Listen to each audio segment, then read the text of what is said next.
Good morning, guys. Hi, I'm Chris Williams. I'm International Colour Director at Rush. I'm going to be sharing with you today a classic balayage look with a little bit of a root drag kind of going on as well. So I'm really excited to be sharing that with you. I think classics are super important. Along with me today, if we turn the camera around, guys, we've got one of our classes. This is our Vardran group. They're here today. We've got snow in London, for those of you that don't know. So a bit of chaos, a lot of models not showed up, so these guys are joining in and they're going to be a part of it. Feel free to come up close, get involved, pass me stuff throughout. And guys, if you're at home, the whole point for us, like we always say, is sharing the education, sharing the love. So please please share, put your comments in the little comment box. These guys will read them out. We'll try and answer as many questions for you as we possibly can as we go through. What I'm going to be doing, really nice sort of classic look. So I'm going to start off by just applying my root colour. Now I've mixed up, for those of you who don't know, we work with L'Oreal Professional. We've got a nice partnership there. And we work with L'Oreal Professional. So what I've mixed up at the minute is a mix of equal parts of DHS 5 and 612. And what I'm going to be doing is just coming in, just applying that, bringing it down, and it's a bit of a scruffy kind of root application, just sort of blending it out. So I'm getting that nice little feather. Can you see that, Alex, there? Kind of like nice little feather going on with my colour. So it's not, it's what I like to describe as a bit of a bodged root application, really. And that's the look that I'm going for. Good morning. Who have we got going on, guys? Strange. Hi, Kim. How you doing? No, I can't pronounce that. I'm looking good. Tina from Kensington. Yeah, Tina, that's her now. And then Byron, it said he can't wait to see it. Ah. He's got a balayage in later. Thank you, Byron. I'm sure this is going to be a really nice kind of classic look, something that you can go back to time and time again and use for yourself in the salon. But first thing I'm going to be doing, nice, I'd say classic root application. So I'm going through hot cross bump and just that nice sort of blend out with my brush. Got a question, Chris, from Kim. She says she knows it sounds silly, but what is balayage? As she's never heard of it. Well, that's cool. Thank you, Kim, for the question. It's a really good question. Balayage, I don't know how to describe it. Balayage is a French word. We're going to go right into it. Balayage is a French word that means to sweep or sweep. So balayage is the idea that we're sweeping pieces of colour through the mid-lengths and ends of the hair. So it's going to give us that nice kind of soft tousled look and that kind of slightly lighter sort of end. I hope that answers your question. Please ask away if you've got more questions. But it's a really current look. I'm sure it's something that you're seeing a lot in the salons at the minute, and that you're going to be seeing lots of in the salons throughout this year if you haven't been kind of up till now. I think it's a good question actually, because a lot of the time I have clients ask me what's the difference between balayage, dip dye and ombre. Have you got an opinion on that, Chris? What would you say is the difference between them? I mean, it's one of those things. The technical difference, I suppose, if there is, when you look at what they actually mean, balayage, I would say, means to sweep. It's a partial technique, so you're not colouring necessarily all of the ends of the hair, and you use your brush and a board to sweep pieces of colour into the hair, which is what I'm going to be doing in a little bit. I know it sounds a bit crazy sweeping, but that's what we're going to be sort of looking at doing. Ombre, again, means shade or shadow. So ombre is actually talking not so much about the kind of colours that you've swept through the hair, but it's talking about the idea of placing a shadow above the head. So we've got this kind of darker root, and it's a global technique that then fades from dark into light through all of the hair. So that's kind of the two main ones. Dip dye, kind of not really something we see very much now, but it was a bit of a trend 5 or 6 years ago, something like that. You guys? Yeah. I always think Jessie J. Yeah. When I think of dip dyes, and it is literally that idea that you've kind of taken the ends and you've coloured them up to a bit of a line, a little bit of a blend, and dipped the ends of the hair into a colour. So that's kind of a dip dye. To be fair, Alex, it's a good question, because I think a lot of the looks we currently see are neither one nor t'other. I think we see a lot of looks that are combinations of balayage with ombre. Yeah, as I always call it, ballet ombre, as you know. You know, or also kind of, you know, a few baby lights, highlights, fine highlights, sort of scattered through as well. So we get a lot of a mix, really. But what I'm going to do now is just a real classic technique using just the idea of kind of sweeping colour through the ends. I've got previously coloured hair, and up till last year it was red. So I'm suspecting there's a little bit of red underneath this brown, but it's quite fine hair, quite good condition. So I think that it's going to lift, you know, pretty nicely for us. And I'm going to use a pre-lightener for my technique. I'm going to go in and I'm going to work through, lighten some pieces going through all of the hair, and then later kind of tone that through for you. But first thing is just get this root on. And keeping it, you know, for me, when I work through, keeping it nice and clean, always sort of important. Part of what we're all about is just kind of, you know, nice clean sections, having that little bit of technicality to what we do to make it kind of recreatable for our clients when we come to kind of doing it again. And when I've taken my hot cross bun, I'm going to say hot cross bun, profile section through the centre, and then from the top of the crown, just coming down to the back of the ear. What I want to make sure of is that I keep this point here in my front section, because this is going to be the corner of my haircut. So this is the hair that naturally should fall over the front of the shoulder. So I'm keeping that in my front section as I'm kind of working through. And I think that's kind of, you know, my first tip of the day, is that you want to kind of, you know, that corner is the front of your shape. It wants to be in your front section as you're kind of working with it for your freehand technique. Got Emma, she's just said they're all tuned in at the House of Rush. Watching. Good morning, House of Rush. I bet you're as quiet as we are this morning, enjoying the snow. You've also had a question asking what colours are you from if you're rooting? So, for my root dim, or my, well, gloss, I suppose, what I'm working with is L'Oreal Professional DHS. I've got half a tube of 5, which is just a natural level 5. Or a base if you like, and then with that I've got half a tube of 612, which is a level 6 with a blue ash and a violet tone for my second colour. I like cool things at the minute. I'm really into sort of cooler tones, but I'm not a massive fan of the ones on their own, so you'll often see me mixing a 2 in there just to give that really cool kind of iridescent sort of look, and it just makes it a little bit prettier. You can see that violet reflect, or that mauve reflect kind of in your end result, and that's sort of important for me, what we're sort of trying to achieve here.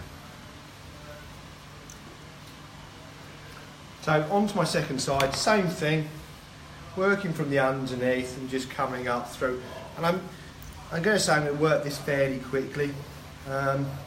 I'm going to work this, you're seeing it in full from start to finish, so it's pretty much going to be in salon time, I suppose, maybe a little bit slower.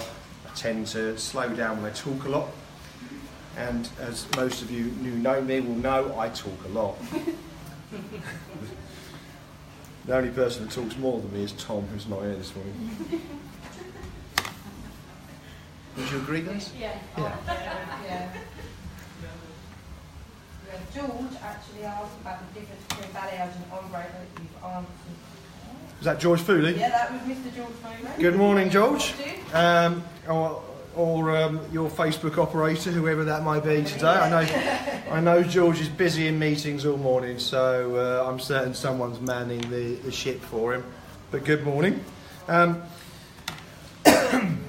I did explain the difference between balayage and ombre. The main difference, without going back into what they kind of mean, but the main difference, balayage is a partial colour technique where pieces of colour are swept through. So you're going to see visible kind of pieces of colour going into a little bit more colour through the ends, but you're going to see some of the natural or the base colour in the ends as well. So it's not a global technique.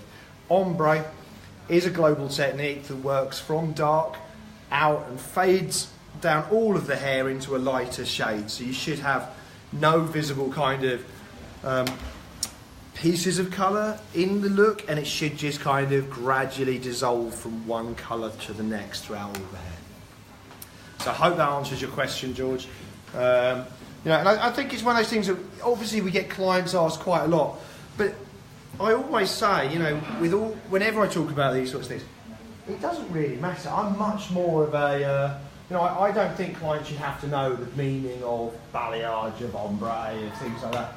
I think for me, it's really about, you know, I much prefer if someone brings in a picture or got an idea, particularly nowadays. I mean, most clients come in with half of Instagram, don't they? Kind of, you know, it's like this and this and this and this and this and this. You know, so you can really see, and it makes it much clearer what you're kind of talking about, gives you a much better sort of starting point. And you don't need to know then technical names for things. I think that, you know, the way I look at it, if I went to the garage with my car, okay, I do know a little bit about cars, not a lot, but I'm not likely to go in and start talking about what the problem is. I'm likely to go in and just go, look, you know, this is, I wanted to work here, I really wanted to get you guys to give me advice and let them kind of fix it. So I think it should be the same for us. Sorry, got a little knot there when it came out. It should be the same for us when we're looking at it. It's not about knowing technical names. Visual is kind of a lot of the time just as good. Wouldn't you agree? Absolutely. I think it's important to be able to understand what it is that a client is asking for, and like you say, visual images are very, very important, and for us to then interpret what it is the client's looking for and know what technique we're going to use to be able to achieve that end result.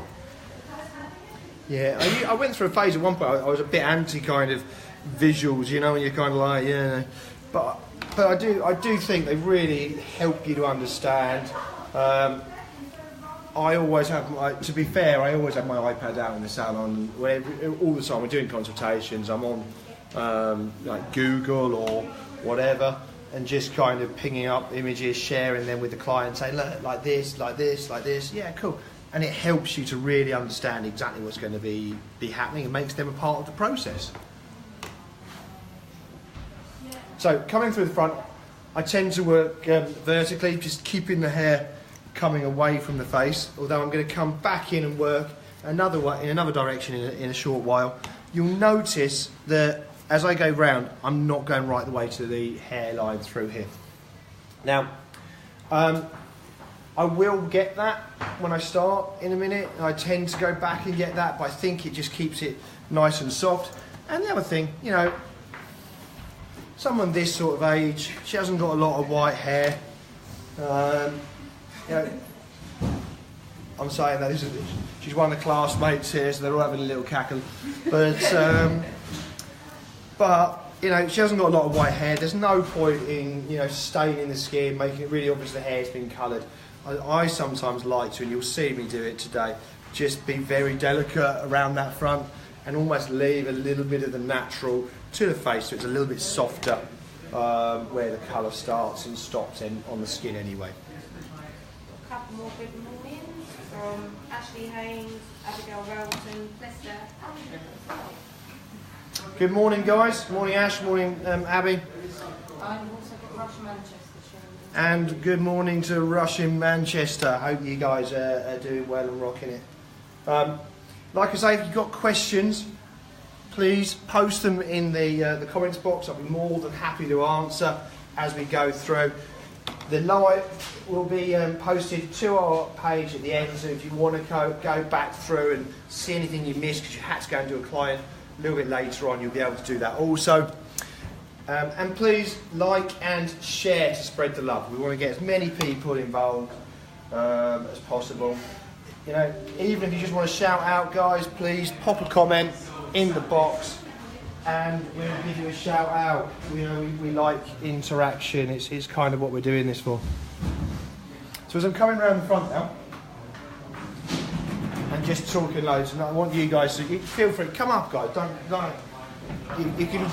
It doesn't matter. The worst thing that's going to happen is you're going to be on the Facebook like this. But as I come round here, what I'm doing, just delicately, like I say, leaving that little bit of hair. You know, so I'm not going heavy on that front hairline. So she's going to get a nice soft like result and a softer kind of regrowth as it comes through initially. If you, oh, you just missed it. I was going to say you actually saw Andy carrying something in the background there, which is a rarity. We might see it again. Here we go. Get the guys in. Adam, give us a wave with your. We just saw you coming down the stairs. I thought I'd stitch you up.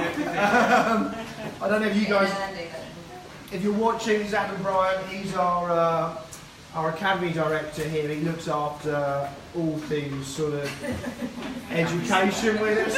And he's at his best carrying boxes in the back. We've got Andy here. Doing what I'm employed for. You very rarely see him carrying boxes like that. So bit of a one-off, and I thought I'd stitch them both up. So just bringing that round a little bit, and what I'm doing, just going back to my original sections and just delicately, I say delicately, but just kind of bringing the hair back so that it's sitting into those 4 sections, because I'm going to work with those sections again in a second. So Chris, we've got another question. Cool. What is your favourite colour technique? Do you like solid colours or highlights / balayage? Who's this from? This is from, please excuse me if I pronounce this wrong. I don't know. I don't want to pronounce it wrong. Who have we got? What have we got? Teacher. No. Vitalia. Vitalia. There we are. Vitalia. Leicester. She's from Leicester. I don't know. It's a very hard one to say. My favourite kind of colour technique, if I'm totally honest. I mean, obviously we've been doing loads and loads of freehand stuff over the last few years. This kind of thing. This is a technique that I go back to and always kind of use a lot in the salon. But I think because we've had so many, or such a long period of freehand, you know, when it first came out, when balayage first came out, ombre first came out, we were like, woohoo, it's no longer highlights, you know. Really super excited about it. Now, to be fair, it's been around for a while, and I personally have always been a really big fan of those solid technical kind of techniques. So highlighting, massive favour of mine. I like the precision. I like the kind of methodical kind of technique. I was going to say methodological, which is why I couldn't get it out. It's like, but you know. I don't know. It sounds like it's quite. It sounds like a good word. If you want to use that word, feel free. But I like that kind of really methodic kind of approach to things. I like things that are rigid. I'm a little bit OCD, so it kind of appeals to that. You know. I hope that answers your question. And you know, if you would like to see some classic highlights or some highlighting techniques, then please comment. We always look at what you guys ask for. We try and accommodate it over the next few weeks for you to be able to see. So if you'd like to see something like that, please comment. If you'd like to see something else, please comment. If you'd like to see Andy take his shirt off, don't comment.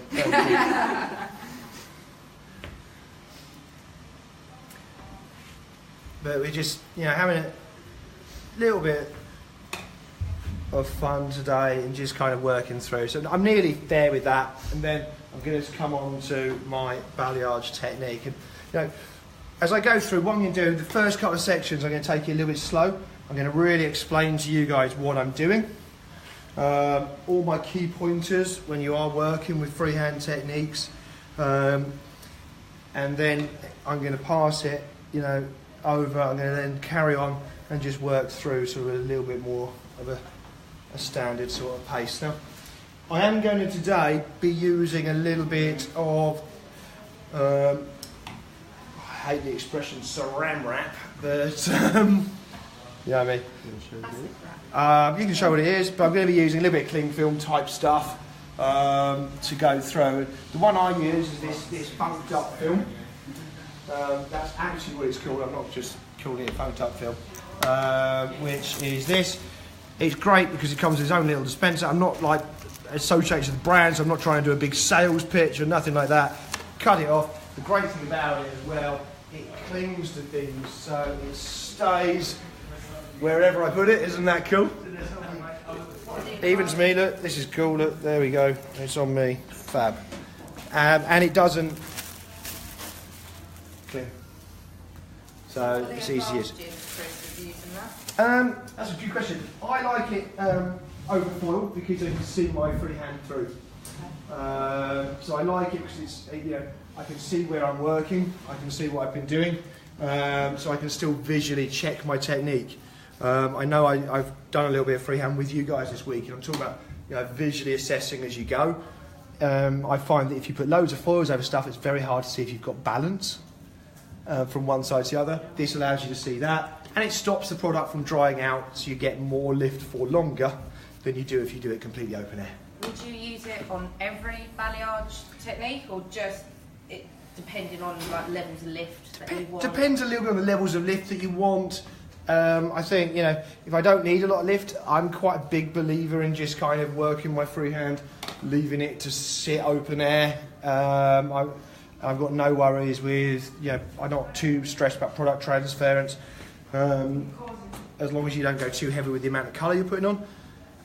So sometimes I do, sometimes I don't. If I want a lot of lift, I tend to. Here, there may be a barrier with that red that's on there previously. So that's the kind of main reason that I'm going to use it. But also, like I say, see-through, light, easy to use. It doesn't squash the technique that you're doing. Because I think, you're going to do a nice freehand technique. You spend all that time blending with your brush, and then you get a foil and smush it all together and just ruin the technique you just done. So it's very light, easy to use. That's why I go for it. Another question. Yeah. Not related really to what you're doing today, but Cool. more to consultation and when you are with clients. What are your views on showing a client a colour chart in the consultation? Because I see it done over years. I've done a lot. Yes. Colour charts are brilliant tools for colourists, and I think that's what they are. They are a really good tool for you as a colourist to use to get an idea of what you want. Can I get you here, straight? Yeah, sure. I do tend to use them a little bit in consultation. What I will say is I hate the idea, you get to see someone who's used it before, and you do see them a little bit going over like this. What colour you want? And you get that kind of thing, and I think that for me I don't like, but I do use them. I think they're a great tool to match up for you to sort of see what's going on with the hair, and also at the end of the consultation I quite often get one out and share with the client, so this is the sort of shades you're going to see in your hair, that kind of thing, rather than what would you like. Not giving them that choice. Yeah. Saying this is what we can achieve. Yeah, and I'm not saying we're not giving them choice, but I'm just confirming with them visually what it's going to end up looking like for. Would you prefer pictures over that, or? I think that, to be fair, I think I bring them out less now because I tend to have that with me whenever I'm doing consultations, and I'm like this, rather than the other way around. But that being said, it's not going to matter too much. Okay. So what I'm going to do here, starting through. Now, first tip, second tip of the day, but first tip for your freehand technique. As I'm working through here, I'm going to work on a diagonal section as I go through now. Working on a diagonal section is really good because it helps diffuse any lines or anything you've got going on in the hair. If I take a square section, I'm just going to take a square section just to show what I mean. If I take a square section, like so, and I take this and I put a square, put a bit of a line in there, so I put a line there. When that falls, it's going to fall like that, and you're going to see a line across the hair. Now, obviously, we don't like lines in hair. They're not pretty, so that's not good. If I work on a diagonal section, and in an ideal world, somewhere between kind of vertical and horizontal, about sort of 45 degrees, though I don't like to be too precise because, who knows, that's 45, 46, 42, 40, whatever. It's not going to matter. But if I do this, same thing, put that that line down it, when that falls, at least it's falling as a diagonal kind of line. Can you see that? There we go. There we go. So it's going to fall like, there's my line, square line on that section. As it falls as a diagonal, so straight away it's helping to soften and to diffuse the look. So I'm less likely to get lines or marks in the hair, which is a great thing. So that's the first thing. Second thing is I'm going through, what I'm going to do, she's got quite a fine hairline at the back. I am going to leave that, I'm just going to touch this hairline around here as I go now. But I'm just going to leave that very bottom hairline out. So taking my diagonal section, I'm going to work this way. And I'm just going to take that section there and I'm going to leave that out because it's really fine. And I don't want to get too much kind of colour on it. My next section is going to start directly above that. And this is going to be the first section that I'm going to work my freehand technique into. Caroline from Dublin saying hello. Hiya Caroline. How are you doing? Thank you for tuning in. So what I'm going to do now, I've taken that section. That is on a diagonal, but what I've done is I've just taken the hair here and I've just clipped it loosely out of the way onto the ends of the hair so that it's not clipped into my roots colour. I'm going to use my comb, and when I use the comb, you might want to get this in, the comb doesn't want to go all the way down to the bottom, so I'm just using the teeth and I'm lightly using the comb to just diffuse the colour down like that, and to also give me a little bit of an even tension so that when I work my freehand technique I've got a nice even tension on the hair. I'm going to take my first bit of funked up film. Oh, awesome. Yeah, you can feel free, if you guys want to rip this for me, don't feel like you can't. I'd hate you to feel that stress that you couldn't do that. And I'm going to pop that there underneath just to give me something to rest my colour on. I'm then taking the hair and I'm pulling the hair directly out from the head. Another tip, I always say you've got to treat freehand almost exactly like you would cutting. So what you've got to remember, when you're cutting, if you're pulling down, you're creating a line. If you're pulling sort of still down below 90 degrees, I'm building up weight. So here I would be building up a little bit of a line, but a softer line. And 90 degrees or above, you're going to be softening that. So I'm going to get the softest possible look. So I'm just kind of bringing that out, directly out from the hair. I tend to pinch the hair a little bit like that, and I've got my board ready for when I need it. Now I'm using a pre-lightener. I've chosen to use Platinum Plus here, and I'm using that with 20 volt through the back. I may step it up to 30 volt once we reach the front, and I'll get one of the guys to mix some of that for me when I get there. Now, don't want too much product on my brush, but I've got quite a bit, and I'm going to start, and I want to draw like a little bit of a V shape on the hair. So I'm just pulling the hair out, starting very delicately there, and I'm gradually going to draw a line, effectively going to draw a line from here to here. And it's almost going to be a little bit of a straight line coming across. So starting like that, building it in, and just working that little bit of a line in there like that.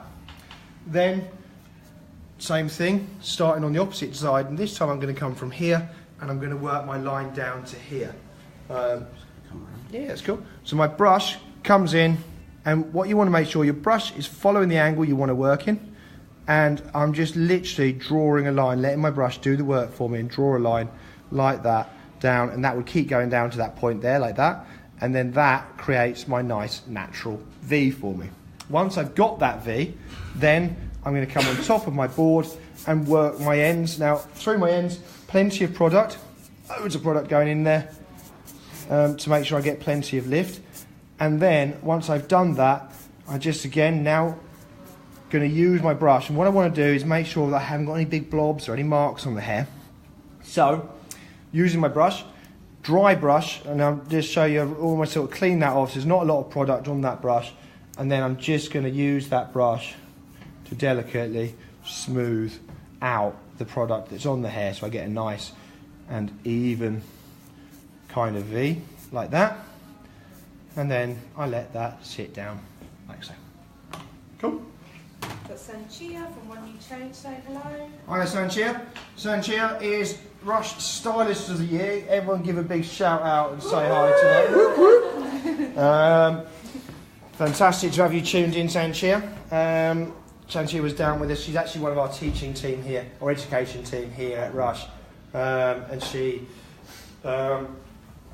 fantastic, amazing stylist. Been with us now for about 10 years.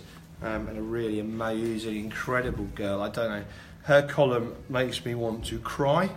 But she has the best customer service. She's a really fantastic hairdresser. So if you are in the city and you want to see an amazing hairdresser, go and see Tanchia in One New Change. And she'll do your hair an amazing job for you. So coming through here, and just second section, same thing, elevating that out, using my brush same way, and what I want to make sure of, as I did before, just working always with my brush on that diagonal angle. So I just touch there, make sure I haven't got too much product on, and I'm just coming slightly diagonally there, and now drawing my line down to about here. So you want to make sure the size of your root is exactly the same, or pretty much exactly the same. I hate the word exact, but as close as possible the same all the way through as you work through. And I just, again, now from there, coming down to there. So my root is the same size, and my V's should all be approximately the same size as I work through. You can really see that nice kind of V appearing on the hair there. Once I've got to that point, I'm just using my brush and working all of the product into my ends nicely like that. And again, now once I've got plenty of product in, just using my board and my dry brush to just smooth that out so I've got no lumps or bumps. If you've got little blobs of colour on it, what you've got to think, each blob of colour contains a lot more oxygen than the section next to it. So where those little blobs are, you're going to get lighter pieces. If you've got bits that are dry, you're not. So here, using my brush, I'm just smoothing that so I've got a nice even amount of product. So I've got a nice even amount of product, and you can see now my Saran wrap just goes over the top, and I can still see where my product is, where my V is, so that I've got a nice visual aid. Now, when we talk about hair cutting, we always talk at Rush about 3 stages of cutting. And Alex, you're one of our cutting educators. Alex is our camera dude today, but he's one of our educators, and you educate cutting. As your speciality, don't you? Yep. So the 3, what are those 3 things then, Alex? I'm putting you on the spot, aren't I? So 3 different... 3 stages. Precision, are you talking about those? Sorry, no, I'm talking about... it's alright, it's my fault. I listen to Andy. Andy says it all the time. Talking about putting your classic, your basic shape, cross-checking, and then refining as your 3 stages, which is what we always sort of teach. Same thing with this. Sorry, Alex, putting you on the spot there and not really letting you know what I was going to ask you beforehand.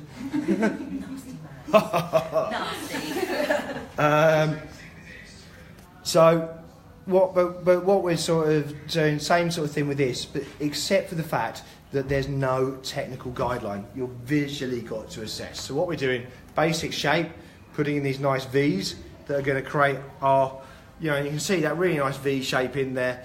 That's going to create our softness. We've got no lines, you see. There's no point where I get a build up or a line in the hair, and that's what creates a really nice soft result for me, which is fab, cool. But there's no way to technically cross-check that and to see how it is. It's like a razor cut, if you like. I know we don't use razors at Rush, but there's no real way of cross-checking a razor cut because it's quite a visual sort of thing. So the balance is what you're sort of looking for. So being able to see them allows me to kind of visually check and assess what's going on with the look as I kind of go through. Got another question, Chris, from Georgie Burrows. Would you use the same technique if you were doing this on virgin hair with the natural hair colour left on top? Hi, Georgie. First of all, it's a good question, and thank you for it. Right, please, guys, if you've got questions, post them in the box so we can answer. It really depends, Georgie. I'm going to be honest with you. It depends on what her virgin colour is. Sometimes, yes, I do just do a little root and a little blend out, leave a bit of natural hair, and then do my freehand if that natural hair is going to create a nice visual blend through. If I was doing this dark brown, I'd do my freehand technique in red and leaving mousy brown. No, I wouldn't. But if I was doing, you know, a level 5 root, she's got nice level 6, level 7 hair, and then my colour, like my freehand with pre-lightener, yeah, I might well do, because it will be a complementary kind of tone at the end, and when I tone it, that'll just pick up a little bit on that natural hair as well to make it blend. So, depends, but yes, a lot of the time nowadays I do. I was very frightened of it at first when freehand came out, but now I'm much more open to that sort of thing. So I hope that answers your question.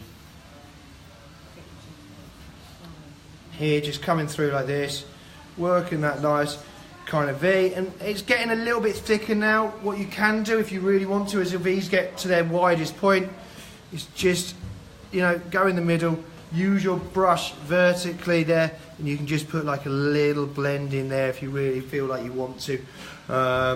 You know, I sometimes do, I tend to sometimes do it, I tend to a lot of the time work still with just my classic V.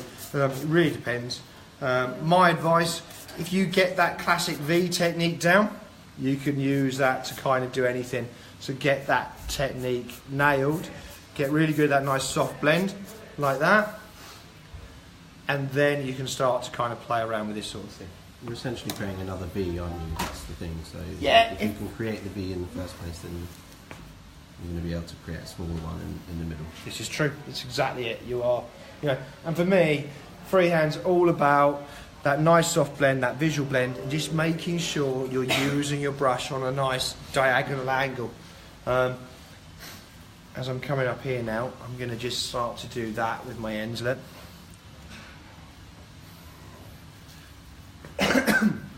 And, you know, you're working the brush on the angle. I always tell the guys when I'm training, and I'm sure these guys would have heard me saying it this week, that when you are working, it's really important that your brush is always diagonal. It's like this or it's like this. It's never horizontal. Obviously that's going to up a little bit. You're going to get like a big line straight across, and once you've done that, it's really hard then to blend that out. And you don't want to be vertical with it, because what we have a tendency to do for some reason is we put it in vertical like that, and then again we kind of use the brush, we just draw like a little line. So you know, the brush angle really is key, working that brush in the angle that you want your V to be, and just keeping in that angle like that, and you're going to get a really nice soft kind of blend coming through the hair. Same thing the other side, working it there and just bringing it across. One thing you'll notice, I'm right-handed. One thing you'll notice, as I'm doing it, I'm bringing that straight out from the section. When I'm working here, I keep it coming straight towards my chest. When I'm working that side, I just move my body position slightly so that it's easy for me to work across my body, and I'm not struggling to sort of reach. So just slight shift in body position as I'm going, but pulling the hair straight out on the base of that section as much as possible. So body position's a key thing that we teach with all our techniques, isn't it, Chris? With cutting, colour, everything that we do, including session.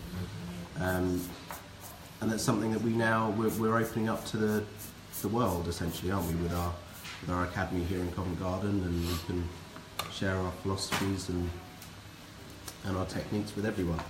Yeah, very much. I think, you know, it's always been our aim as a company to you know, create our own kind of look, our own kind of ethos within hair, and I think, you know, we've been doing that over the last, I don't know, 20 years as an artistic team. You know, and now part of the idea for us opening the academy is to really share those ideas, and our ethos is what we kind of learned and developed over those years with as many people as possible. So that's kind of really what our academy here is for. So, you know, it's not like we have a set of techniques that we keep secret just to Rush, and stuff that we share with everyone else. If you come here, you're going to be with the guys and learning the exact same techniques that we train all of our staff and that we use when we're working.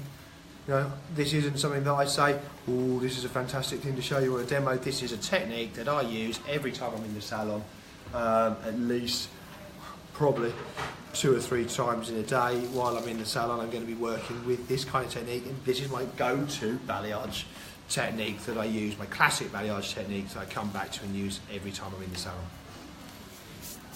And you're going to see that she's got quite fine hair, so which is something that I'm quite excited about, because it means at the end, when we come back, we're going to go live again, and I'm going to go through the hair and show you, because I think it's nice for me to say you won't get any marks, blah blah blah. Then we blow dry it in like big old curly whoop up, hide a million marks and sins anyway.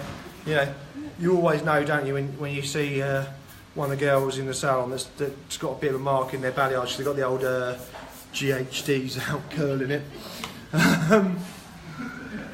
And we're not going to do that. We're going to come back, we're going to be live, and we're going to literally go through section by section and show you guys that we haven't got those marks. This is a really cool, soft, gentle, blended technique. Which is why it's my go-to, I think, If you can get that really nice classic feeling, that you're onto a bit of a winner. When you say, Alex? Absolutely, yeah. It's, I think it's important to have those tools in your toolbox, essentially, as a hairdresser, isn't it? Those go-to techniques that are going to work, have got a very structured and fundamental techniques to them to be able to achieve the end result. Yeah. And that's what we really believe in at Rush, with our strength and movement philosophy, that we build this structure of a haircut and then refine with softer shapes over the top as well. Here, guys, you're going to see with this, look, as I'm coming up, really important thing, my root area is staying about the same distance. So, I started off, my root's that long, I've ended up here, my root's still that long. I'm not over directing down, so my root is moving up every time I take a section. That's starting to create softness for me automatically, because I've got that step where they're working. It means that it's like I'm getting a little bit of a round layer. I always say to guys, it's like you're trying to create a little round layer of root in the hair, and then you're trying to create like a little round layer with your V's as well. So your root area is all the same size, your V's are all the same size, and that way you're going to get a really nice even kind of result the whole way through the head. And obviously, because it is freehand, it is a visual thing. You need to look at it, you need to assess it as you're going, and just kind of make sure that's happening. But as you get to the top, this is when people start to over direct down and build up a line or a little bit of weight of colour in the hair. So as I'm coming up, making sure I'm still elevating out to make sure I'm still softening that off as I come through.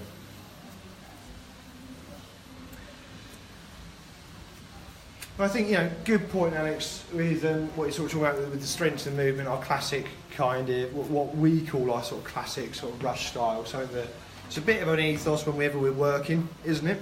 Yeah. That we have that kind of strength and that softness. And, that works in a couple of ways. One, it works you might have a stronger, more geometric shape mixed with a softer kind of layering technique to create that softness.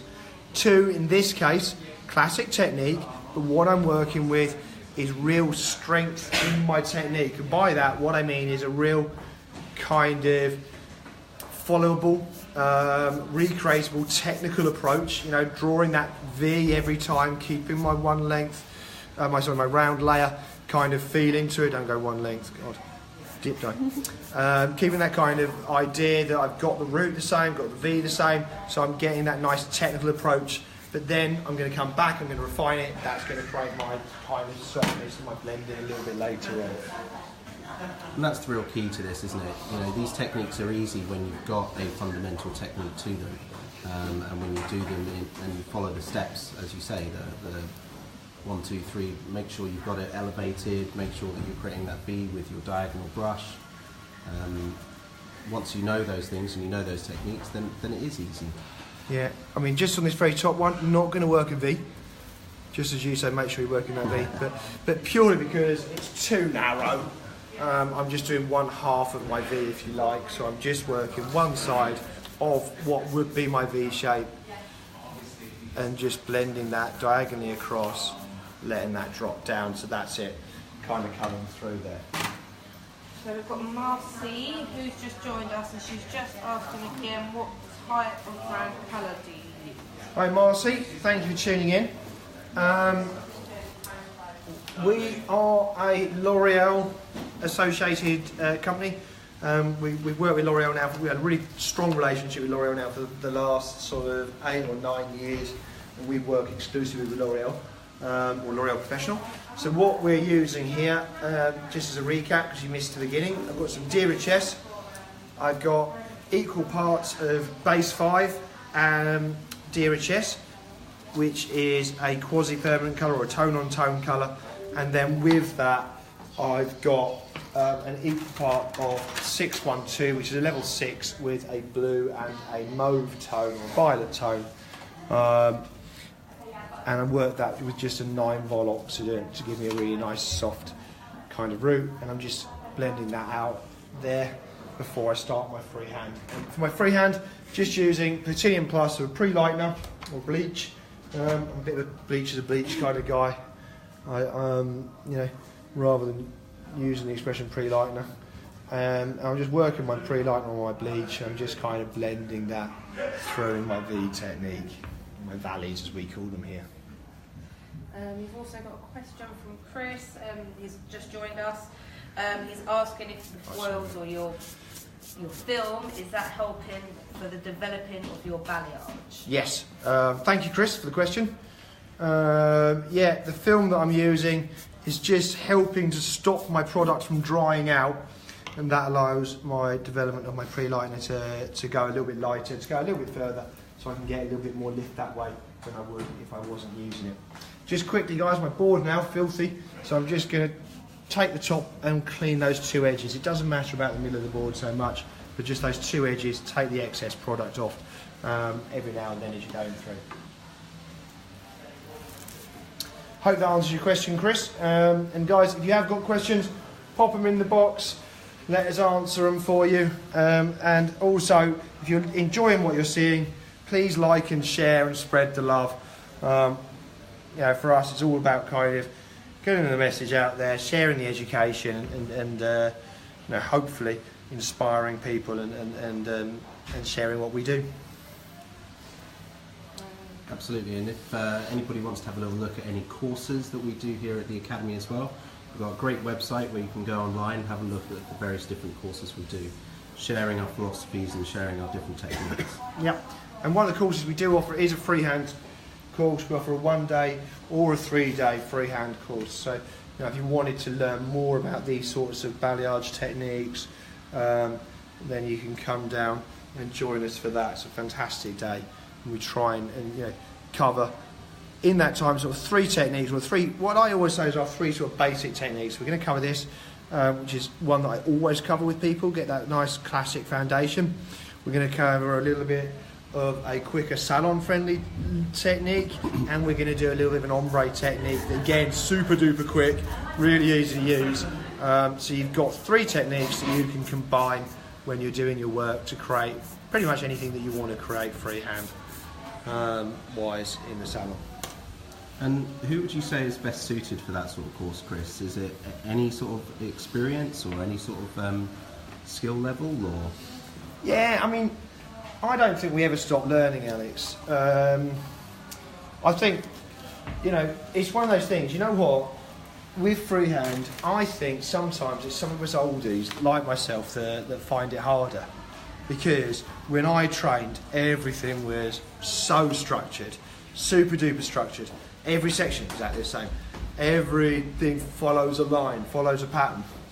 And we're very good at that kind of thing, hence my addiction to going back and doing some foiling every now and then. But I think that means that for us, these kind of techniques weren't about. We didn't really kind of get it, and it took us a little bit of a while to get into it. Whereas I think some of the younger generation kind of, have trained in these techniques from start. They're very good at them a lot of the time, and they're quite kind of freehand, quite kind of visual. So I think, you can come and learn something like this at any level and really get a nice strength and a nice foundation to your work, and that is always going to improve your client work and your work in your salon. So I don't think you're ever too old to come on this kind of course, Alex. Absolutely, I agree, Chris. And I think that the important thing is that all the courses that we do are really directed at improving your clientele numbers. Really, I mean that's what we're here to do, isn't it? That's what we're here to be is hairdressers and getting client numbers up, and that's what makes us money. So these techniques are going to help with that. Yeah, I think these are, like I say, really good techniques, really nice, really classy. It's going to give us a nice amount of lift. And it's a fairly salon-friendly time scale that we're going to be doing it in. I'm going a little bit slower because I'm talking you guys through than I would in the shop. And I can't think of more than one thing at once because I'm a man. So I do sort of go a little bit slower when I'm doing this kind of thing. But this is a really quick salon-like viable time scale technique. And what sort of timescale would you say that is in the salon? How long would it take to do this in the salon normally? Well, if you're doing this sort of thing, we would allow around an hour and 15 minutes for the root application and the mid-length and ends technique that I'm doing. So, from start to finish, you're going to be looking at that sort of time. I think for me, it's probably going to take about an hour and a half, possibly this morning, from start to finish. But if you are watching, do bear with us because we're going to be doing some nice, interesting bits as we go around the front. So you will miss out if you tune out and drop off as we come to the front. But I'm just going to be working this in and just keeping on going. So an hour and 15, which I think is a perfectly viable time. Same sort of time as you get for a full head of highlights in the salon, or allow for a full head of highlights in the salon. I think it's a good, viable time frame for you to work at in your salon. Wouldn't you say, Alex? Yeah, I think so. And I think this is, although it's not something that I think full head of highlights used to be our most expensive service, but I think we're starting to charge a little bit more and realising that the skill and the technique that is involved in creating this look, we can charge a little bit more for this, and we can allow the time to be able to do that as well.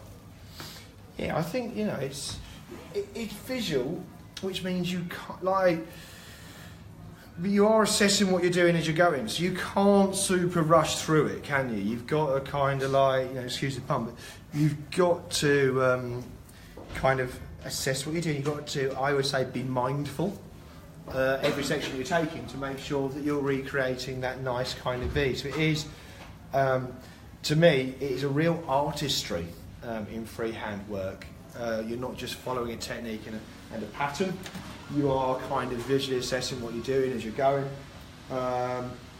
So it is, a premium service. You're really charging for your skill set and your knowledge of what you're doing.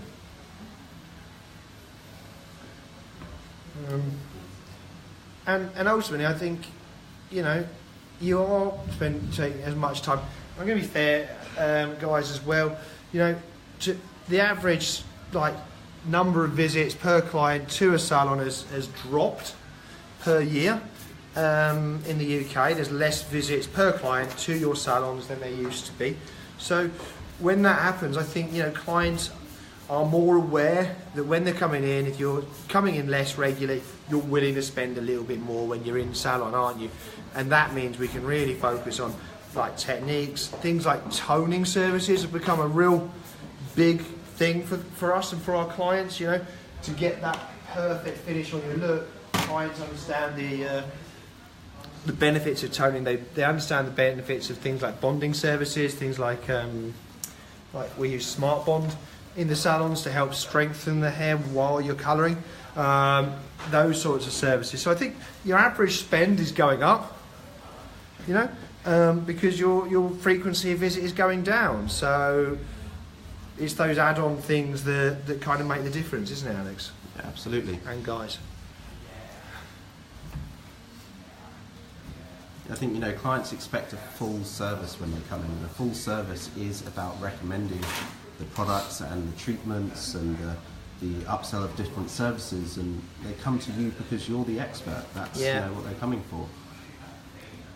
I think I think you're going to be recommending products. For me, recommending toners. If we're going to do something like this today, I'm going to lift this up. If it lifts how I hope it will, which I'm sure pretty much is going to, then what I'm going to do is I'm going to use a slightly lighter toner, but I'm going to use quite a strong toner to really kind of create a nice, interesting tone over all of the hair, and to just over-process that, to overdevelop it, leave it on 15, 20 minutes to really kind of see that tone coming through.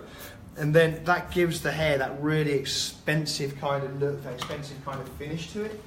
And then that's something that your clients need to keep up if they want to keep that kind of look. So it's, you know, I think it's that kind of difference that sets your work apart from somebody else's, shows that, you know, someone's got a really fantastic look, and it does require maintenance, you know, because like anything, if I bought a really fantastic, expensive top or pair of jeans, and then I stick them in the washing machine on 60, I'm not going to expect the colour to last too long, am I? Whereas, you know, you want to be able to, you want to be looking after, making sure that they're being dry cleaned, cared for, and the same thing is exactly the same with your hair. No point spending a fortune getting that really nice designer kind of look to it, and then stick it in the wash at 60. You know, going home and using a shampoo or conditioner from a high street brand that's going to maybe kind of strip the hair or make that toner last less time. You want to be buying the aftercare. You want to be using the right shampoos, conditioners, coloured conditioners as well now, and coloured shampoos to help to maintain a look and to keep a look lasting for a long time. So we've got a question from Tara, I hope I've pronounced that right. How much is the cost for a few days balayage and ombre course? That's a really good question. And I'm not 100% sure off the top of my head. That's one of those things that it's probably the best idea is to have a little look at the website. I'll tell you what we'll do as well. Why don't we, in the meantime, grab one of you guys like to grab Adam? Let's get Adam on here. Let's put him on the spot and let's talk a little bit about it, because you know the prices kind of vary, and I'm not 100% sure, but he's going to be able to tell us the price. And you've got a price query. You might want to find check it. Which query? A price query. Oh goodness. Okay. And I thought I'd grab you, talk a little bit about it, because I would say we offer 1 or 3 day balayage courses. What would the cost be of a 1 day course or a 3 day course here at the Academy? You got me there. I do. I would. You got me there. I knew I was putting you on the spot, and I knew it was going to be one of those. Do you want to check? And Shall I find out for you and get back to you? Yeah, let's come back to us. Adam is going to be back to us in a minute, guys. Chris, with your blonde hair, would you say silver shampoo is a must, or is it just preference? It's a preference, and it's not right for everyone. I'm a little bit of me like silver shampoo, and a bit of me thinks it's the devil. If that makes sense. I think, you know, for those clients that want to be super blonde, it's not a great thing, because you overuse it, you get these almost white see-through ends that are practically impossible to match the roots up to, and it just ends up building up and creating this almost white, dry, nasty, over-processed kind of look. I tend to kind of recommend it to clients with slightly darker hair. So like here, once this is lifted up, we've toned it, we're going to have a really nice sort of, I'm going to overtone, I'm going to go for like a bit of a greyish and a little bit of violet kind of tone over the top of this. But that's going to give me a beige, really cool beige sort of result. I'm hoping, fingers crossed. She's hoping as well. And then for me, that's the type of client that I love silver shampoos for, because it's really about maintaining that coolness over the top. You can't overtone it. You can take that silver shampoo and you could leave that on 10 minutes on a Friday night, and if you get that little bit of a violet tone on the end, that's super duper cool. So I think for me, it's for this type of thing. It's not an amazing thing for those super blonde clients. And would you recommend using it with every wash, or just once maybe in their weekly routine? The one that we use is the L'Oreal Professional Siri Expert Silver Shampoo. I would not recommend using them every single wash, because A, they don't wash so much. what they're doing is they're opening the hair up and they're just putting little bits of colour more like into the cuticle, the outside layer of the hair. So they're not opening the hair and just pulling stuff out, they're pushing stuff in. So you're not going to completely wash the hair properly if you use them.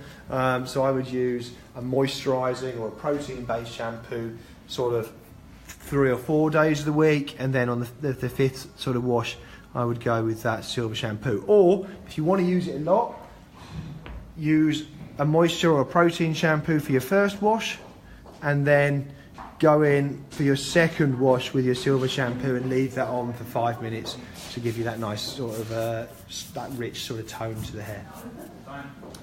So Chris, you're with each of your sections here, I'm not sure if people have been able to see exactly what, when you're doing this, but I'll try to show a little bit of it. Probably not you, you've got the camera. So in between each section you're subdividing, aren't you? I am, yeah. Which is then allowing to see a little bit more of that natural colour coming through the ends of the hair. If you look through these ends here, look, you'll be able to see I've got natural hair left out in between. I've left out every single section. What I've tried to do as I've gone through this stage is my section that I'm colouring is about twice as thick as the section I'm leaving out, but I'm leaving those bits out. I am going to colour them for this look, but I'm going to do it at the end. I'm going to finish my application here around the front, and then I'm going to come back, I'm going to pull all those film out, and I'm going to work some freehand. That's that refining phase that I was talking to you guys about earlier. So they are going to get a little bit of colour, but I don't want them all one colour, because I just think it makes the hair look flat. It's not very current. I hate the expression current, but it's not very current. I think we want to see a little bit of movement to what we're doing and a second tone. So what I've done here, as I come out to the top, just got to here, and where I took that section earlier, my hot cross bun, you know, my profile section, and then top of the crown to the back of the ear, I've just come through, and I'm just going to the corner of the eye and taking a section out there, and I'm going to take this section, I'm going to clip this away, like this. Whoop. I have to make the sound effect when you clip it. Whoop. And that kind of keeps it out of the way. So now I've got this nice section here. I'm going to work through this section next. And as I start this, I'm going to ask you, would one of you mind mixing a little bit more Platinium? We're going to go up to the 30 vol. So I'm going to keep this for now. Can you mix me Platinium Plus and 30 vol, 2 parts of the peroxide to 1 part of the paste? Thank you. So I think we've got Adam back with us here now. So I have a price update for you. It's my very efficient filing system. It's just £1 million. Yeah. So I can tell you a 3-day course would be 530. Yeah. A 1-day course is around 200. I don't know the exact figure, but there's a thereabouts for you. Thank you. I did think it was around those sorts of figures. Yeah. I mean, all our 3-day courses are 530. Yeah. Yeah. Which is fantastic value, I think, actually. Absolutely. Spend 3 days with you. I'd pay it. Oh, money can't buy. I know people that would pay it not to as well. So. I think the great thing I about hope you're tuning in, Mum. I think the great thing about all the courses we do here is that there are lots of different options, and we can customise courses to what people's needs are as well, can't we, Chris? Yeah, I think, you know, as long as we know kind of in advance what you'd like to get out of something, we can always try and tailor as much as possible to your needs. I think what you will find if we don't know in advance, I always say this, Yes, guys, absolutely. if we don't know in advance, if you come down on a course that says it's a classic cutting course and you're like, I want to try this really amazing, wicked, creative haircut that I saw you guys do the other week, we might struggle to find your model on the day for that. But if we know in advance, we'll always try and make sure we accommodate any special requests whenever possible. Same as we do with this. Like I say, if you've got a request for a technique or something that you'd like to see, pop it on that in the comments box, and we'll always do our best to accommodate you guys. So here, still, if I get his proper head up right, look, I'm just working still, 45 degrees there, and I'm working with the same kind of technique, just using my board, a little bit of saran wrap. I hate that word, but I do love saying it. You didn't subdivide the first section, no? It's true, I didn't subdivide the first section. She has got a very fine hairline there, but I'm always conscious that those clients that want to see that lightness want to see that lightness around their face. You know, we always talk about techniques like contouring and things like that nowadays. And I think, you know, you want to kind of see that nice face framing kind of piece around the hair.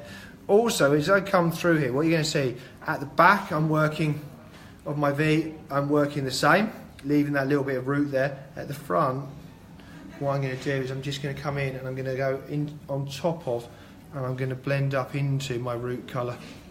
Now, it's not going to lift as much in that bit there as it is on the rest of the hair.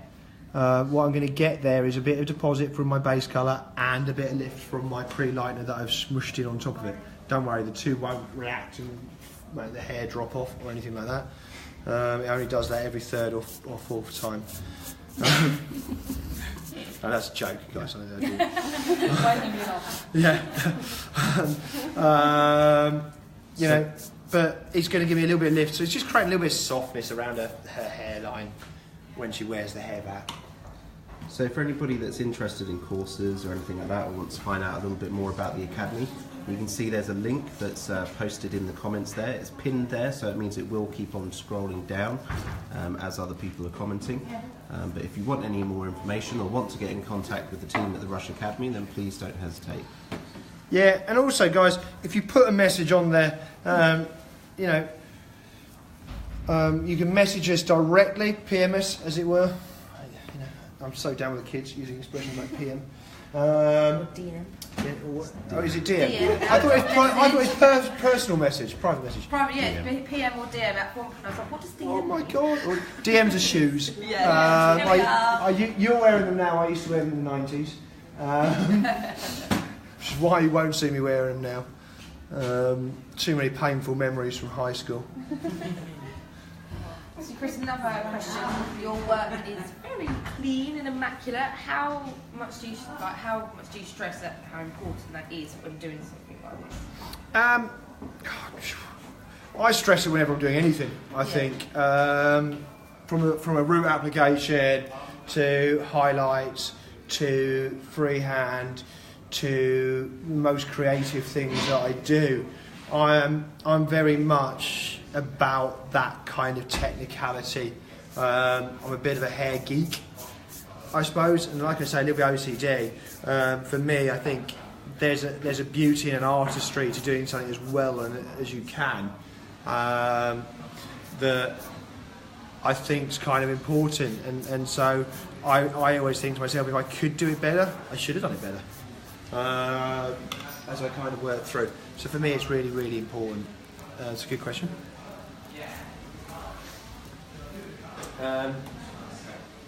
But you know, that being said, the next bit I'm going to do afterwards is a freehand, and it is a bit like my refining phase is a bit messy, and it's a bit loose.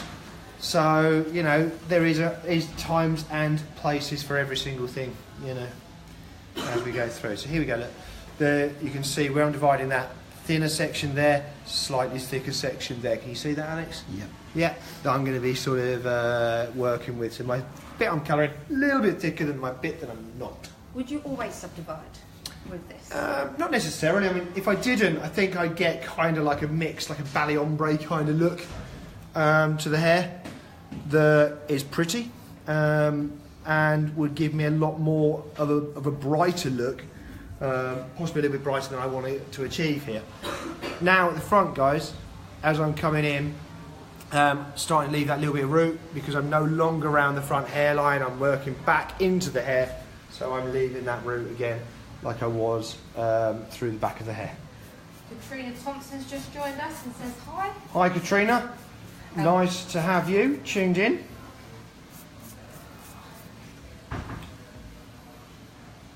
Paola's tuned in. Are you at home today, Paola, or are you out and about? I'm going to shove you out of the way then a sec. Sure.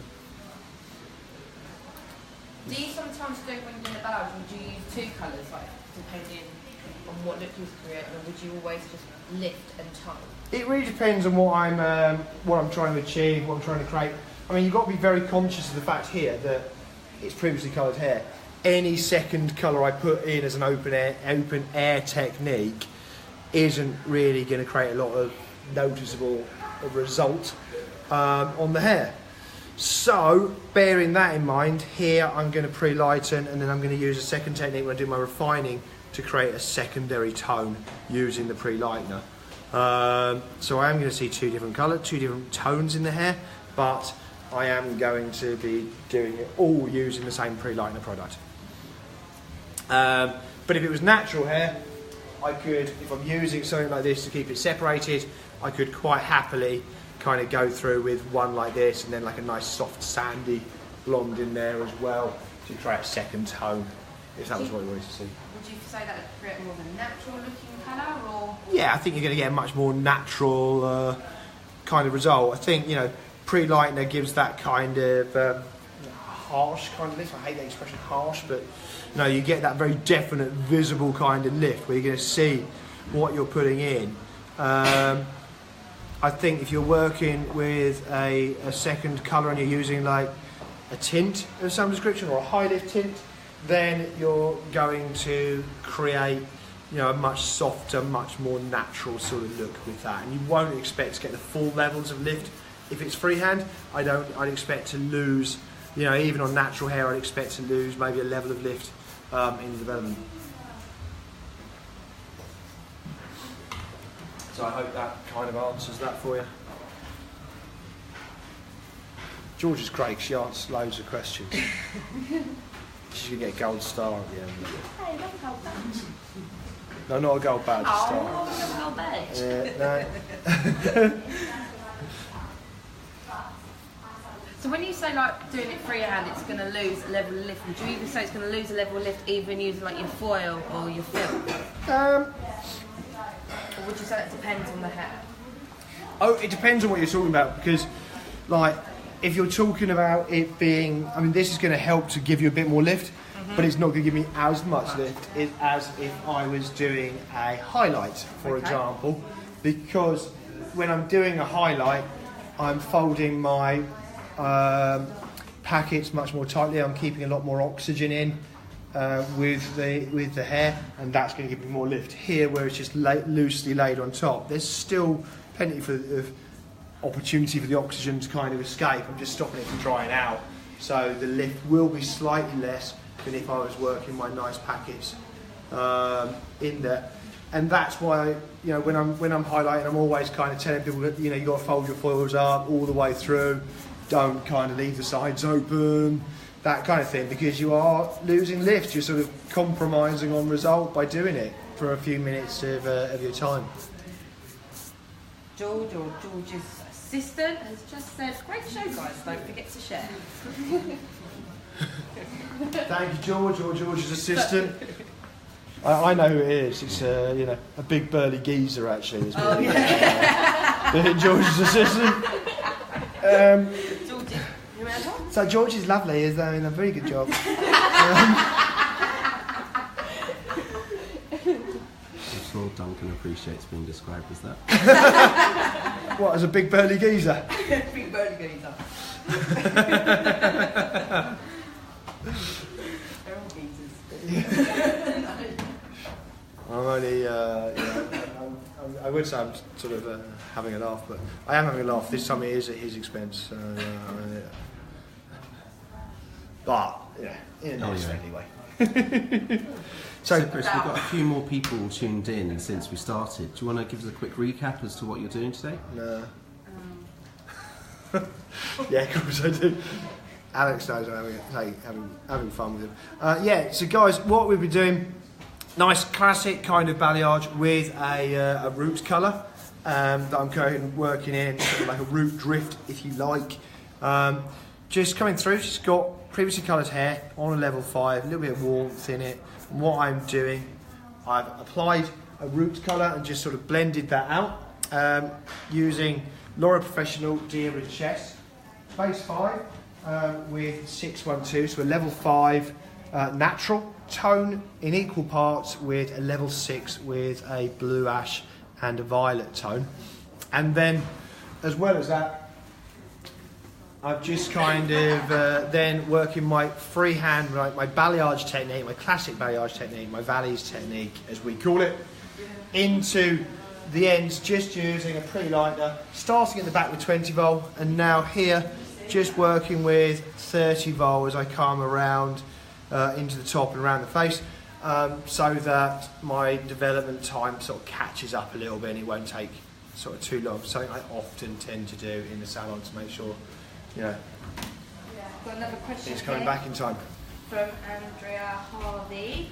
What happens to the natural hair between the roots and the balayage? In this case, she hasn't got natural hair, so not much. If it was natural hair, when it comes to the refining, I'm going to show you what I would do. I would tend to kind of smush the two into the root colour down a little bit, and I tend to smush the pre-lightener into that natural hair a little bit before kind of toning. I'm coming onto this top section. So you saw I sectioned out this kind of triangular shaped section as I came round to the sides and started working here. Now, as I'm coming through this top, I'm going to work, the only time I ever work, up to the parting. So I'm going to work up to the centre of the hair. And this doesn't matter if she wears her parting in the centre or not.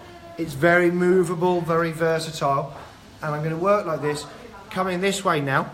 Square to the head, just loosen that root area out, bring this directly out, and if you're short you're going to need to kind of get yourself up on your tiptoes here at this stage, and I'm just going to come in and I'm going to work right the way in at the front, starting here, I don't know if you can see this, and just using my freehand technique just to blend that right the way into the front hairline there, making sure I catch these little pieces in. And then that's going to come back into my kind of valleys technique going through here, working through all of my lengths and ends, and then just a little upstand at the back like that, so I get this nice kind of drift. I don't know if you can see that, but you know, I get this kind of sweep of lighter colour coming round and into the hair. But I think that's kind of important. I always call it a Californian front. I hear other people calling all kinds of things. But it gives that kind of really nice lighter look around the front, so that she's got this really kind of focused, kind of blonde around her face. And when I say blonde, obviously my aim here isn't to be super light. I don't think it would go nice with the base that she's got. I am looking for a sort of a level 8 kind of result as an overall, so that's kind of where I'm looking to end up. Nice kind of beige kind of result. Just making sure my section's straight, like I say. If you can do it better, do. And I'm just letting that hair, you know, sit over the top on the other side now. It's not a big issue. And here, as I come through now, what I've got to make sure I'm lifting that front, because when I start to work into this with my pre-lightener, the last thing I'm going to be doing is pulling it down and going on top and working my pre-lightener into a big blob at the front. So lifting that front up, starting in here, and then I just load my colour and build that inlet towards that front hairline, smudging those two together.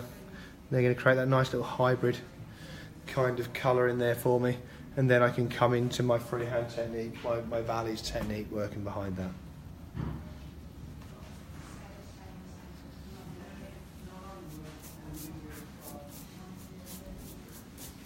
And as you come through, just so I'm sure you might notice there, I just got a little bit of a mark where I don't want it on the hair, which is super duper. I'm going to come back in and look, just dry brush that, and I can just blend that with a little bit of a dry brush, so you really won't notice it at the end. So don't panic if you do, but do something about it, don't leave it there. And there, covering that up. And then just one more section probably on this side.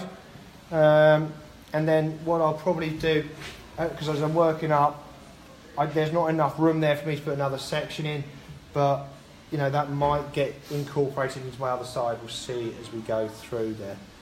And just take that section.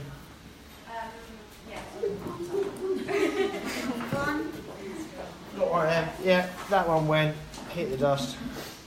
Next section, I'm going to come in over the top of this So again, I've got this nice little short piece at the front, which makes it a joy to work with.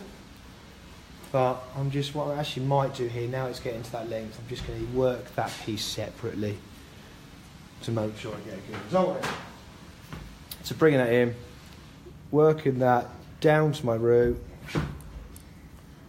and just starting my section there. And I'm going to work this piece in, and then I'm going to literally pick the hair up next to it and just pretend that it was a part of this section and carry it on. So Chris, we've got Sharon, who is manager at Hackney. Hello Sharon from And Hackney. she just wants you to reconfirm what the name is of that film you're using, because we have been asking her to get us something else. This is called Funked Up Film. I mean, there are other brands that make it. This is a biodegradable one. It is, I'm going to have to get the box and read who it's by, but it is by a well-known name, Framar, which is a Canadian brand, as it happens. The Canadians doing a really good job. And Framar makes some really nice tools. They make some nice films, some nice meshes, but you have to kind of import it from Canada, which doesn't make it the cheapest at home. Yeah. Cool. Also got another question from Sharon, right? Are you using Platinum Plus for the extra conditioning, or because it will give a lower level of lift than Multi-Tech? Apologies if you've explained that product choice earlier. I missed it. I didn't necessarily explain why I picked one pre-lightener over another. You know, for me, there's lots of choices that you could use. This is L'Oreal's premium pre-lightener. I like it. It gives a nice clean lift. It uses a different lightening ingredient to the Multi-Techniques powder, so it is a little bit softer, a little bit cleaner, and more conditioning on the hair. She's got a lot of colour on there. I'm just going with it because I want to make sure I break through the hair nicely. I could use Multi-Techniques if I didn't have this, and I'd get a pretty similar result by the time I toned it. I'm just being a bit extra because it's me and I'm a bit extra. There you go. So same thing now, coming on to the other side. Section that triangle out on the top, and I've just let that sit over the other side, so it's not in my section here. And I'm going to come in there and just take my first section and then start about fingers width into the hair, and I'm just going to start working in here. And this is the last side now. And then once I've done this, I'm going to work that front the same as I have been, and then I'm going to come on to my refining. Hopefully my first section at the back will be ready by the time I finish with this, and I'll be able to share with you straight away the refining stage, which is really, really key and really, really important to getting a nice sort of blend for me. So, you know, really important part that I'm going to explain right at the end of what I'm doing today. And for those that have just joined, we will recap exactly what Chris has done today, and the video will be posted onto the Academy page, so you can watch it in its full, all the way from the beginning. You can see every little bit of the technique. There you go. So we aren't keeping anything a secret. But yeah, we will recap again. I'll recap at the end so you can see what we've done. And also I'm going to come back live a little bit later on, once we've developed, washed, toned, and I'm going to let you guys have get the camera right in there, let you guys have a really close-up look at everything I've done, so you can really see exactly what's going on with the hair here. Just working this through, same thing, working that diagonal section, leaving a piece of hair out in between. And you're always going to find it's a bit messier working with a roots application as well, so your sections clump a little bit, which is why I just use the teeth of my comb to try and sort of steady that out as I come through there. Yes? Where you can, do you avoid trying to wash the back out first? Is that why you tend to use tend to change up your peroxides? No, I don't. The front? No, not at all.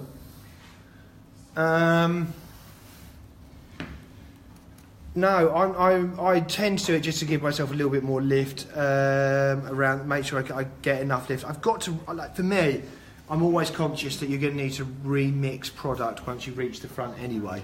I'm hoping they haven't thrown away my product from before, because hopefully I was going to use a bit of it for my refining stage. But I tend to remix product before I start the front anyway, so I make sure I'm guaranteeing that it hasn't oxidised, I'm getting a nice amount of lift around the face. But no, I'm not anti the idea of washing the back off and then washing the front off.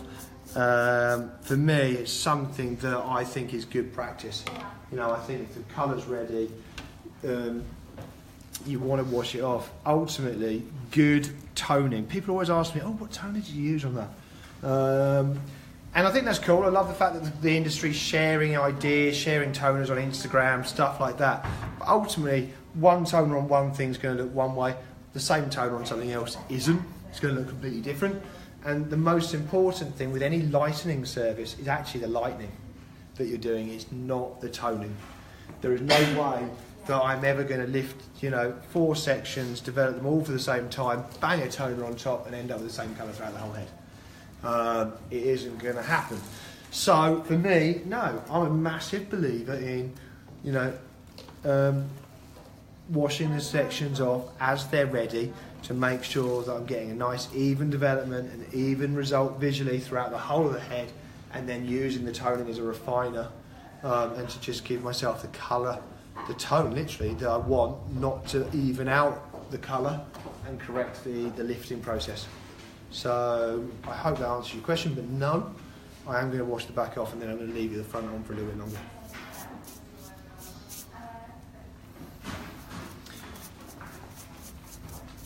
I think that's true with anything. I think, with highlights, with whatever, I prefer to kind of, and with highlights, you'll very rarely see me use anything other than 20 volt. But you'll always see me washing it out section by section as it's sort of ready, rather than kind of changing my peroxides and washing it all out at the same time.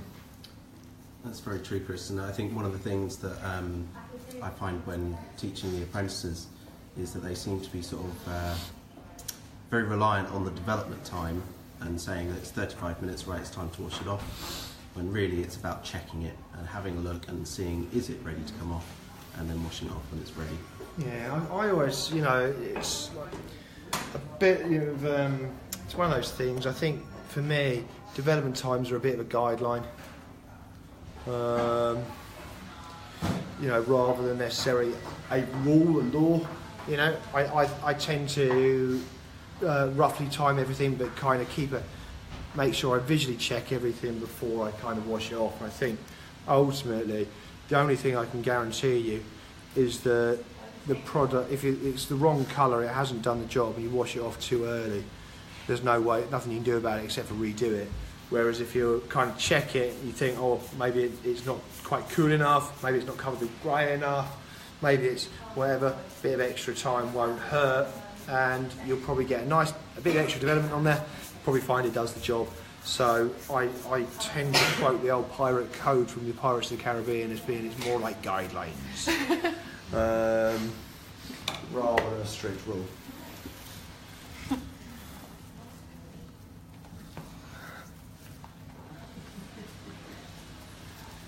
Can you remember the Pirates Code?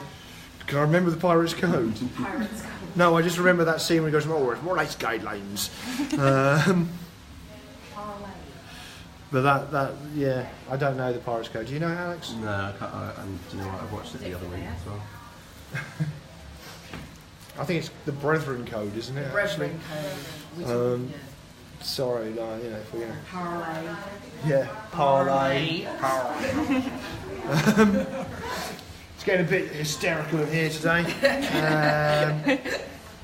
I'm surprised Emily's kept such a calm I know. composure. She's been very, very good for this long, and she's only sworn a few times. I like to say it.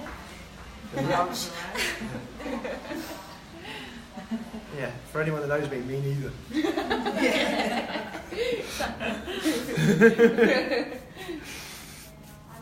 So working through, got that nice valleys technique still coming in here, coming back to talking about what we're kind of doing.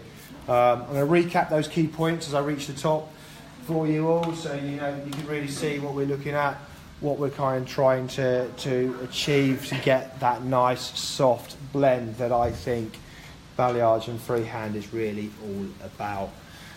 So as I'm coming in here, subdividing, leaving a little piece of colour out in between, taking the hair, I'm elevating the hair out, so I'm at least at 90 degrees from the head, so just kind of elevating up from the head to create a sort of softer blend with my freehand technique, with my balayage technique, and then pinching to kind of give myself a guide to sort of work to. And I'm just using my brush, a little bit of pre-lightener, working on a diagonal with my brush. So the brush is going to basically draw a line from here through to here.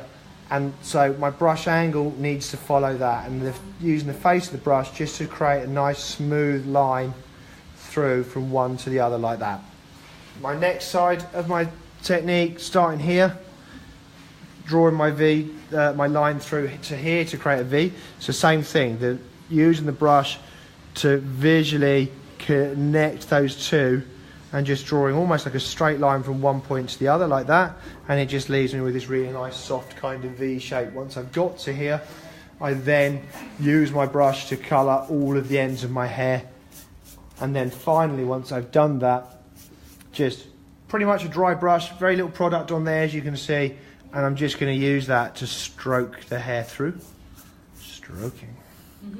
And that's just going to kind of blend it through, so there's no lumps, no bumps in the product. Nice even distribution of products through there, and that's it done. Last couple of sections on this side, then I'm going to go on to the last bit at the top. So nearly coming to the end of this, and then I'm going to do my recap. Would one of you just check for me if my product's still... No, can you grab me another little piece?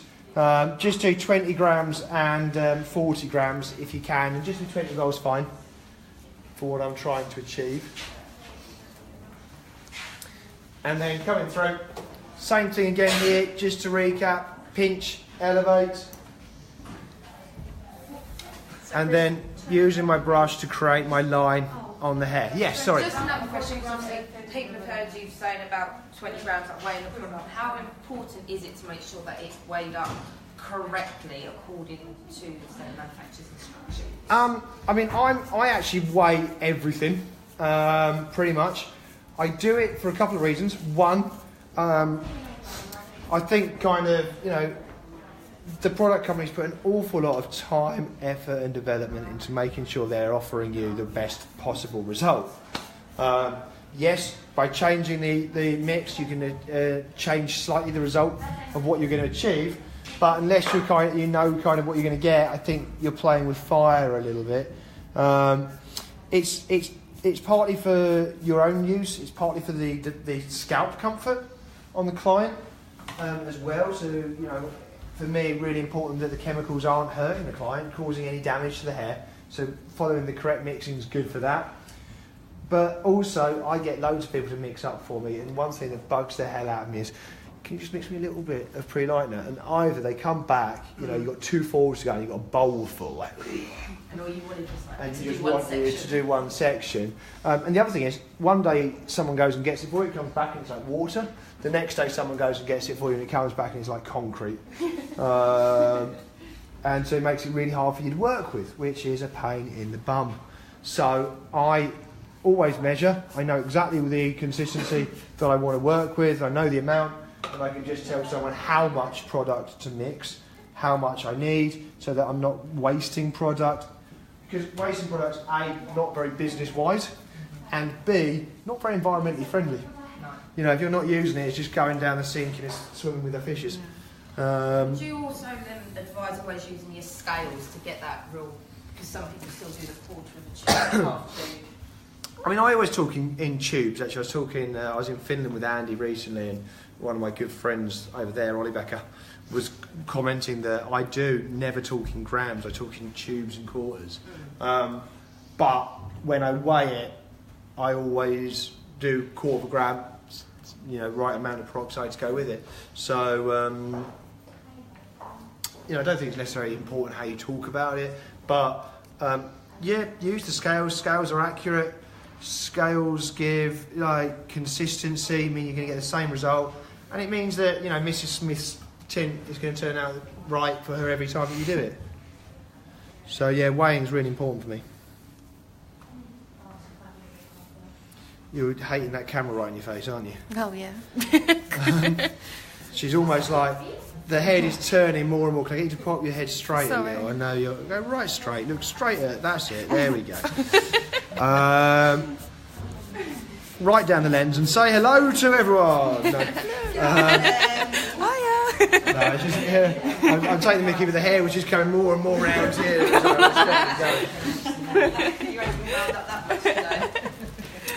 So just going to pop that on, and if you notice now, coming around the front, I'm going right up close to the root. Even on natural hair, you can practically paint the colour right the way up to the head using this technique and get a really nice, soft, beautiful blend. You guys saw me do it the other day, and it just looks almost like highlights around the face, doesn't it? Which, you know, is a great look, really soft. And it means, because I'm working the same all the way around here, she'll be able to flick this back and forth. She's got a really nice, versatile, you know, way of wearing the hair with the way that we're colouring it here. So, as I come through again, just elevating this section here, making sure that it's coming up, so I'm not going to paint onto the bit of hair underneath, and just using my brush and dropping the whole section, loving that. And just working it down into there. I'll pick that up, look, with my brush and just work it in, but really gently as I come in, and then starting to bring that down.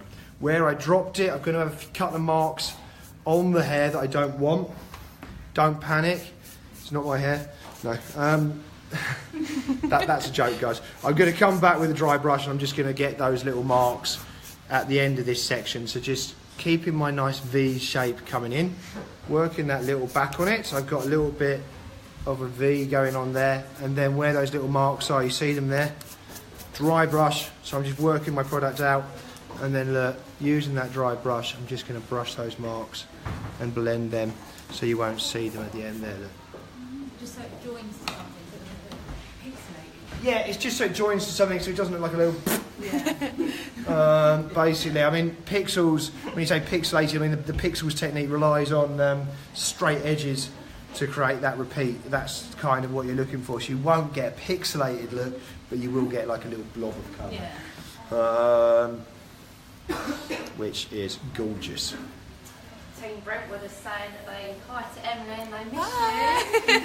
Say hi guys. She's working hard. Everyone in Brentwood. Snowed in today, so unfortunately some of our models haven't turned up, and we're doing a really fantastic plan B, making sure that everyone can see it and she'll be able to watch the technique back at home to learn it. Yeah, of course. Yeah, she's like that.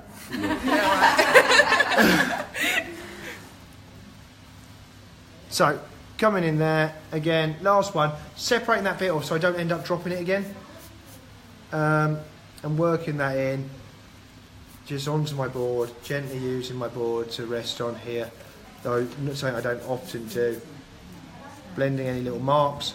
And then as I do that, now I'm going to take this back section and just visually blend that in. Is that you got Julie? Doris watching as well. Morning, ops manager. She's checking, she's heard you're not working much. She's probably checking up on us at the academy rather than you, but hi. I'm learning a lot, I promise. Yeah, well worth it bringing her down to be our model. If nothing Well else.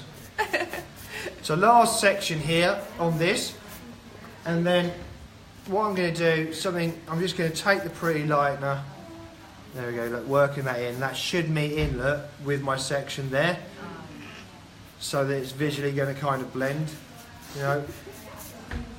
And bringing this up, same thing, any marks, just gently blending. You'll find it gets harder as you go, because the brush tends to get a little bit cloggy, but that last section there, coming down, I'm going to keep that as well. Yeah, what? take that. What I'm going to do, look, I don't like wastage, so I'm going to get what's left of my pre-lightener and I'm going to stuff it in that bowl with the other one. Julie also says hi, Hiya, Julie. Hope you're good. Getting everyone in the company involved. Yeah. Anyone else want to say hi? Feel free. Everyone say hi. Right, so I've done that. What I'm going to do now, this is when it starts to get a bit messier, but like I say, kind of for me, with this refining stage, super duper important. And if you're going to get a really nice blend. So, two things. One, I'm going to swap combs. Where is my other comb? In your pocket? No. Probably under there because we lift the film up at some point. There we go. Got that bump. I'm going to take this and I'm going to take all of this film and I'm just going to pull it out like this. Don't worry, it doesn't stick too much, so it's not like quite as painful as it might be. I paid her to tell you it's not painful at all. Take it away from him. And I'm going to stuff that on my trolley. I'm going to take this whole section, and this bit for me, like I say, super duper important. This is the refining stage. If you're not doing this, it's like getting a haircut, getting to the end, just club cutting it and leaving it. You know, you want to just feather those ends a little bit. You want to just kind of create that little bit of blend. So here, what I'm going to do with my comb, take the whole section, pull it out, and I'm going to come through and I'm going to use my comb lightly, not, again, using the teeth, not pushing it right the way down to the back, so I'm not going to the back, just to kind of blend that colour down slightly. And it doesn't look like it's moving much, but it is. It's just dragging little bits. As I'm coming down, look, it was about here now, it's come down to about here, so it's starting to blend. And if I had natural hair, I'd be doing this a little bit more. I'd be really dragging this down to kind of bring that to sort of come on to my natural hair and create a little bit of a stain on it to get rid of it. Drag that through like that. And that's starting to create a little bit more of a blend at the root. So this is my refining section, this is my point cutting, if you like, there at the root. When I bring that out, if I've done a good job, yeah, it's all right.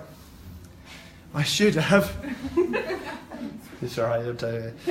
I should have about the same amount of root all the way through. So it should look like a bit like a round layer, which it does. You should also see that my marks are fairly consistent and even. That's giving a really natural kind of look.